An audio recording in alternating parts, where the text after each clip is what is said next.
శ్రీ వినాయక వ్రత కథ. శ్రీమద్ అఖిలాండకోటి బ్రహ్మాండ నాయకుండకు భగవంతుని సృష్టి విశేషంబగు నిబ్బర్త ఖండంబున ఉత్తర భాగంబున నార్యావర్తమను పుణ్యభూమి యొప్పుచుండే. అంతనేక ధర్మశాస్త్ర పురాణేతిహాసముల చెప్పు పౌరాణికుండగు సూతుండు సౌనకాది ఋషులకనేక శాస్త్రంబులను బోధించుచుండును. ఇట్లుండ చంద్రవంశనందు పుట్టిన ధర్మరాజు దైవయోగంబున జ్ఞాతులచే రాజ్యమును పోగొట్టుకొని అనేక వృక్ష పక్షి మృగంబులు గల దుర్గమంబగు అడవి ప్రవేశించి అందు వాయుభక్షకులుగా వర్ణభక్షకులుగా తపంబు చేయుచుండెడి మహాత్ములగు ఋషులను చూచుచూ సూతుని యొద్దకు పోయి భార్యానుజులతోడ నమస్కరించి ధర్మరాజు ఇట్లనియే: ఓ మహాత్మా, మేము జ్ఞాతులచే రాజ్యము సంపద కోల్పోయి వచ్చినాము. మీ దర్శన మాత్రాన సకల పాపములు నశించెను.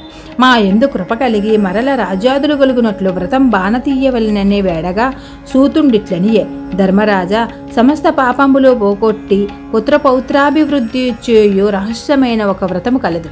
దాన్ని సాంబశివుడు కుమారస్వామినికి ఉపదేశించెను.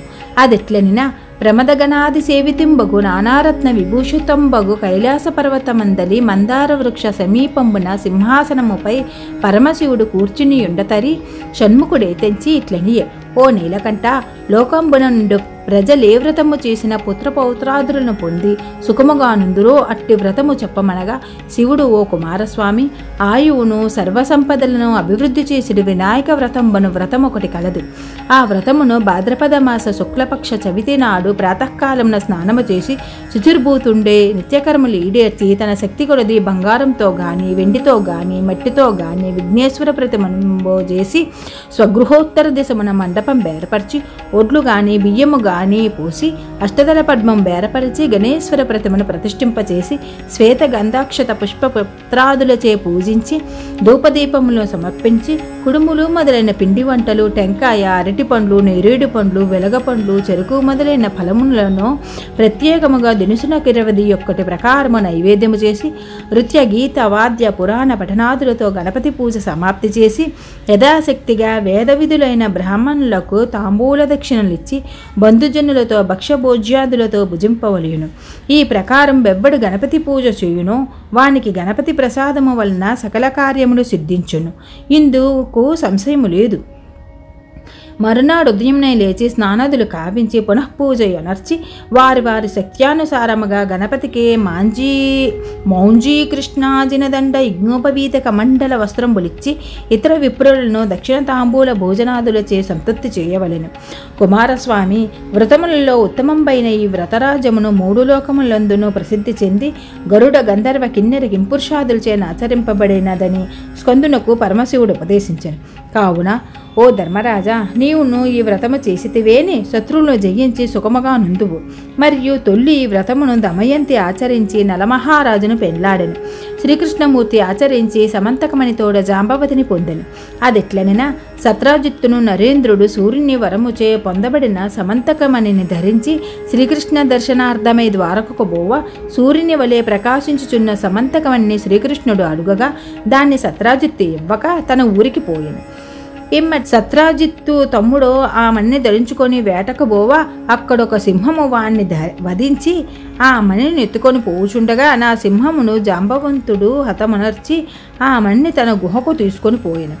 ఆ వార్త లోకములకు తెలియం చేసి శ్రీకృష్ణుడు సత్రాజిత్తు తమ్ముని జంపి సమంతకమణ్ణి అపహరించెనని చెప్పుకొనుచుండ శ్రీకృష్ణుడు తాను వినాయకునిచే శపింపబడి చవితిచంద్రుని క్షీరఘటమునందు చూచుట చేత తనకట్టి అపవాదము సంభవించెనని బలభద్రునితో చెప్ప అతడు చవితిచంద్రునకు వినాయకుడైన శాపంపిచ్చెనని అడుగగా కృష్ణమూర్తి అతనితో: అన్న, కైలాసంబున ఒకనాడు వినాయకుడు కుబ్జరూపధరుండే ప్రకాశించుచుండ నతన్ని చూచి చంద్రుడు నవ్వే.